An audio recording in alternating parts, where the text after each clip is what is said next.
इसलिए आपसे हम विशेष निवेदन करने आए हैं।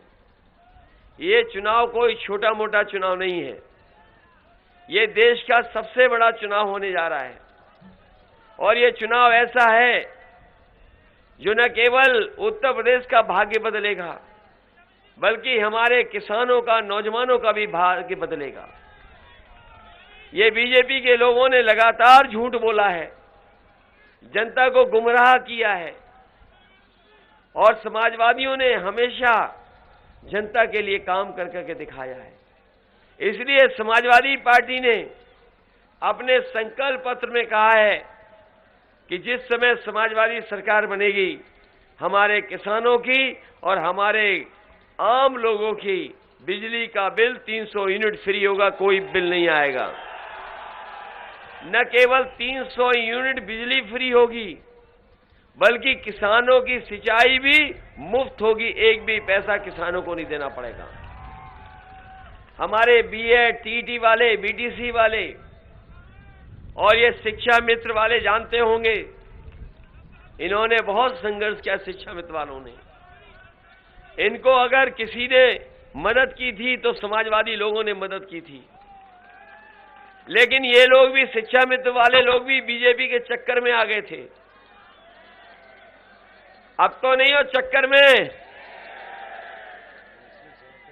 ये अभी कुछ दिन पहले हमसे मिले थे, मैंने ने भरोसा दिलाया है कि जिस तरीके से समाजवादी सरकार में आपको सम्मान मिला था, वो सम्मान लौटाएंगे और आपको परमानेंट नौकरी देने का काम भी समाजवादी सरकार में होगा। इधर नौकरी को लेकर के बहुत सवाल खड़े हुए हैं। ये सरकार जब से आई है, हमारे नौजवानों की नौकरी छीन ली, रोजगार छीन लिया। और ये बाबा मुख्यमंत्री जो कहते हैं कि हम 24 घंटे काम करते हैं, बताओ 11 लाख पद सरकारी खाली हैं। इसलिए हम नौजवानों आपको भरोसा दिला के जा रहे हैं, समाजवादी सरकार बनेगी तो 11 के 11 लाख पदों को भर करके नौजवानों को नौकरी देने का काम होगा। और ये जो गर्मी निकालने की बात कर रहे हैं, मैं उनसे कहना चाहता हूं कि समाजवादी सरकार बनेगी तो फौज में और पुलिस में नौकरी निकाल करके नौजवानों को रोजगार और नौकरी देने का काम होगा। बाबा मुख्यमंत्री जी जो अब बुलडोजर बाबा है, ये कहते हैं कि समाजवादी पार्टी के लोग 12 बजे सो के उठते हैं। ये कहने लगे कि 12 बजे सो के उठते हैं। जिस दिन से इन्होंने कहा है 12 बजे उठने की बात, उसी दिन से हम इनके घर पे भी नजर रखे हुए हैं। और सोचिए देखने को क्या मिलता है, कभी कभी धुआं आता है वहां से। और अभी सुनने को मिला है, कि वो धुएं के धब्बे हटा रहे हैं, क्योंकि हमारे सीएम ने पीएम को बुलाया है। पीएम वाला मामला तो शहर वाले जानते होंगे, मूवर्स और पैकर्स एंड मूवर्स, जो सामान उठा के बांध के लेके चले जाते हैं। तो ये हमारे बाबा मुख्यमंत्री जो अब बुलडोजर बाबा हैं, इनको हम बताना चाहते हैं कि संडीला के लोगों ने तो मन बना लिया है। इस समय, जिस समय ये छड़ी पर वोट डालेंगे, तो देख लेना गर्मी निकालने वालों के ये भाप निकालने का काम कर देंगे।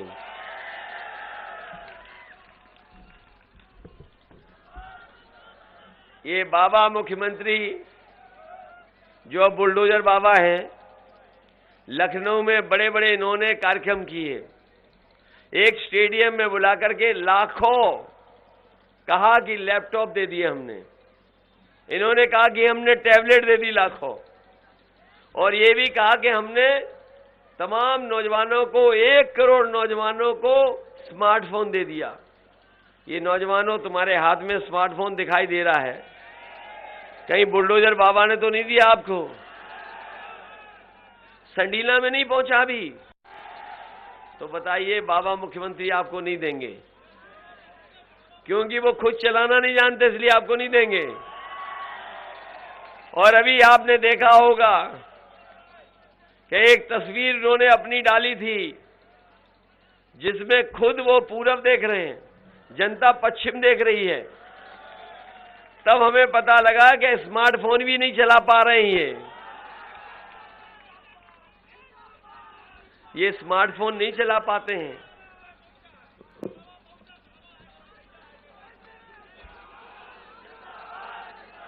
मैं जानता हूं कहां तकलीफ है।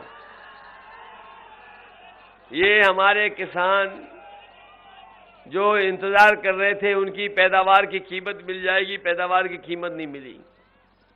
लेकिन हमारे बुलडोजर बाबा जी ने उन्हें दिन रात जगाने को कर दिया है। पूरी रखवाली करनी पड़ रही है। और जो गौशालाएं बनी थीं उसमें भूखी गाय मर रही हैं। और जो बाबा जी बता रहे थे कि हम उत्तर प्रदेश को सुधार देंगे, किसानों की मदद कर देंगे, वो अपने प्रिय जानवर को भी नहीं पकड़ पा रहे हैं। ये जो नाम ले रहे हो आप, ये हमारे बाबा मुख्यमंत्री जी का सबसे प्रिय जानवर है। इसलिए हम आपसे निवेदन करने आए हैं। ये चुनाव सरकार बनाने का है। बताइए, जैसा अभी आपके ओम प्रकाश राजभर जी ने कहा, क्या कांग्रेस सरकार बना रही है? क्या बहुजन समाज पार्टी सरकार बना रही है? सीधा सीधा मुकाबला है जनता का और भारतीय जनता पार्टी का। और समाजवादी पार्टी जनता के साथ खड़ी है। ये हमारे सुहेलदेव पार्टी जनता के साथ खड़ी है। साइकिल और छड़ी जनता के साथ खड़ी है।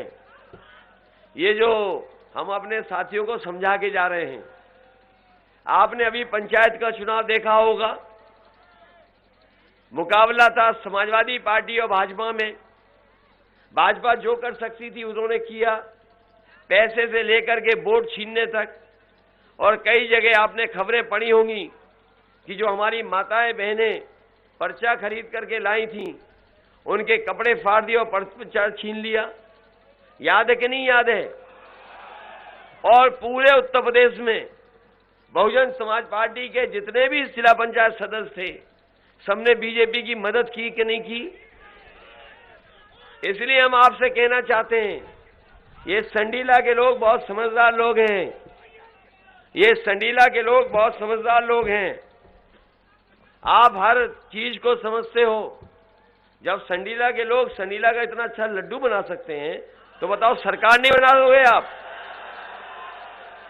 और ये बीजेपी वाले कोई खुशी का मौका नहीं आने देना चाहते हमारे आपके जीवन में कि हम आप लोग संडीले का लड्डू खाएं। बताओ, आप समझते हो बात क्यों नहीं समझते हो?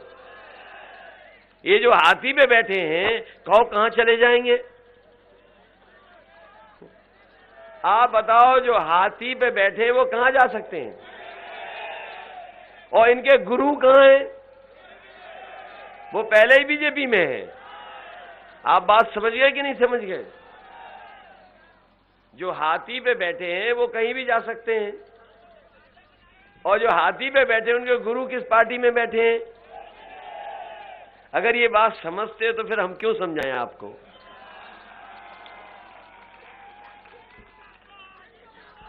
पूरे उत्तर प्रदेश में आप पता कर लो। बताओ, पूरे उत्तर प्रदेश में आप पता कर लीजिए किसके साथ खड़े हैं सब लोग। पूरा पहला चरण, दूसरा चरण और तीसरा चरण आप देख लो कहां खड़े हैं सब लोग। सब लोग गठबंधन की सरकार बना रहे हैं। मैं हरदोई आके चला गया, हरदोई में वोट मांग लिए थे मैंने, लेकिन मैं संडीला आपके लिए वोट मांगने आया हूं, आपसे मदद मांगने आया हूं। जब सब लोग हमारी मदद कर रहे हैं तो बताओ, संडीला के जनता हमारी मदद करेगी कि नहीं करेगी? मैं आपसे निवेदन करना चाहता हूं, ये बीएसपी का कोई भरोसा नहीं है किसके साथ चली जाए। हम लोग बहुमत की सरकार बना रहे हैं और पहले दूसरे चरण में ही शतक लगा दिया है और तीसरे चौथे में दूसरा शतक लग जाएगा। और बाकी जितने चरण बचेंगे उसमें समाजवादी पार्टी और गठबंधन ऐतिहासिक जीत जीतने जा रही है। और आप पता कर लेना, अभी जो तीसरा चरण वोट पड़ा है बीजेपी के कई बूथों पर, कहने को तो भारतीय जनता पार्टी कहती है कि हम दुनिया की सबसे बड़ी पार्टी हैं, मिस्ड कॉल कर करके इन्होंने कहा कि हम दुनिया की सबसे बड़ी पार्टी हैं, लेकिन आप पता कर लेना तीसरे चरण में कई बूथ ऐसे थे जहां पर एक भी बूथ पे मक्खी मारने वाला भी नहीं मिला भारतीय जनता पार्टी को। इसलिए बताओ, मदद करोगे कि नहीं करोगे? ये दूसरों दलों के चक्कर में तो नहीं कोई आ रहा है। हम आपसे विशेष निवेदन करना चाहते हैं। मैंने शुरू में ही कहा कि जनता ने जिनकी खड़ी कर दी खटिया, उनके बयान है घटिया। बताओ, घटिया बयान दे रहे हैं कि नहीं दे रहे हैं? आपने पढ़ लिया हो अखबार में जो तस्वीर दिखाते फिर रहे हैं हमारी, वो लोग हैं कि जो चुनाव हार चुके हैं। याद करिए, पहलवान कौन खिसियाता है? जो हारने लगता वही खिसियाता है। आप बाबा जी की शक्ल देखिए, बताओ उनकी शक्ल पे 12 बज गए कि नहीं बज गए? और अब तो गोरखपुर वाले भी एक गाना गाने लगे हैं उनके लिए। गोरखपुर वाले, क्योंकि आपने देखा होगा कि जब से पैदल पैदल किया इनको, प्रधानमंत्री जी ने, याद एक बार पैदल पैदल चला दिया था इन्हें। पैदल पैदल जब से हुए हैं तब से ये लगे थे कि हम कहां से चुनाव लड़ें। पहले कह रहे थे हम यहां से चुनाव लड़ेंगे, फिर कह रहे थे यहां से चुनाव लड़ेंगे, फिर कह रहे थे यहां से चुनाव लड़ेंगे। लेकिन जनता ने बताओ कहां भेज दिया इन्हें? उन्हें अपने घर भेज दिया कि नहीं भेज दिया? और सुनने में आया है कि 11 तारीख की हवाई जहाज की टिकट भी खरीद ली उन्होंने। जो जाने वाला है उसे और धक्का मार दोगे कि नहीं मारोगे? इसलिए संडीला के हमारे सभी किसान भाई, सभी नौजवान साथी, सभी माताएं बहनें, मैं आपसे विशेष निवेदन करने आया हूं। जब 2012 में आपने जिताया था, सरकार बनी थी, याद है कि नहीं याद है? आपने 12 में जिताया, सरकार बन गई। इस बार 22 में जिता दो, सरकार आपकी बनने जा रही है। आप आसपास पता कर लो माहौल है पार्टी के पक्ष में कि नहीं। आप मलियाबाद पता कर लो कौन जीत रहा है, और आप पता कर लो शाहजहांपुर में कौन जीत रहा है। आप पता कर लो बरेली में कौन जीत गया। आप पता कर लो इटावा में कौन जीत गया। और कल ही हमने वोट डाला था, अपने हाथ पर साइकिल की बटन दबाई थी, लेकिन आप लोग छड़ी को, बटन को दबा करके यहां पर समाजवादी पार्टी और गठबंधन के प्रत्याशी को जिताने का काम करना। इसलिए मान लें कि सुनील रघुवंशी जीत के जा रहे हैं और जीत के जाएंगे तो इनकी मदद करने का काम हम लोग करेंगे। यही संडीला क्षेत्र है जहां पर हम बड़े बड़े कारखाने लाने का काम कर रहे थे। जब समाजवादी सरकार थी तो सबसे बड़ा कारखाना यहां लगाने